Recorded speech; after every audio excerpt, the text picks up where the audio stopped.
Special update পাওয়ার জন্য subscribe করে bell আইকনে ক্লিক করতে ভুলো না।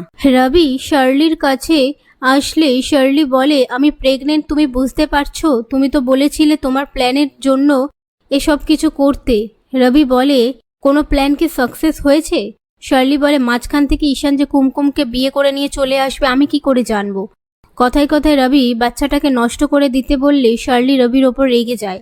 তারপর শার্লি রবির গায়ে হাত তুললে রবি শার্লির হাতটা জোরে চেপে ধরে। তখন শার্লি বলে, আমার হাতে লাগছে, হাতটা ছাড়ো। এ কথা শুনে রবি হাতটা ছেড়ে দিলে শার্লি একটা ফ্লাওয়ার ভাস ওঠায় রবিকে মারার জন্য। রবি সেটা ভেঙে দিলে সেই ভাঙার শব্দ পেয়ে কুমকুম আপন মনে বলে, কি হচ্ছে, একবার গিয়ে দেখি। এদিকে শার্লি রবি কন্টিনিউ ঝামেলা করতে থাকে আর কুমকুম বাইরের দরজা থেকে এসে ঝামেলা শুনতে পেয়ে বলতে থাকে, গলাটা কিরকম চেনা চেনা লাগছে। সেই মুহূর্তে সেখানে ঈশান এসে বলে, কারোর ঘরের বাইরে আড়ি পাতা এটা খুবই বাজে স্বভাব, তুমি তো এরকম ছিলে না, এটা বউমনি করে, চলো ঘরে চলো।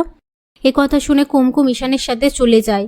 এদিকে শার্লি রবিকে বলে, আচ্ছা এমন কিছু করা যায় না যাতে তোমার প্ল্যানও সাকসেস হয় আর বাচ্চাটাকেও যাতে নষ্ট না করতে হয়? রবি নিজের সুবিধার জন্য হ্যাঁ বলে দেয়। ওদিকে ঈশান ঘরে এসে দরজা বন্ধ করে দিলে জোরে। কুমকুম বলে, ব্যাগপত্র গুছিয়ে নিয়ে এবার বাড়িতে চলুন, আমাদেরকে তো ফিরতে হবে।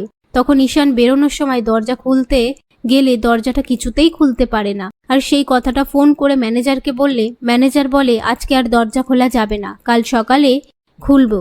এই বলে ফোনটা রেখে দিলে ঈশান আবার সেই কথাটা কুমকুমকে বলে। কুমকুম বলে, এবারে কি করব?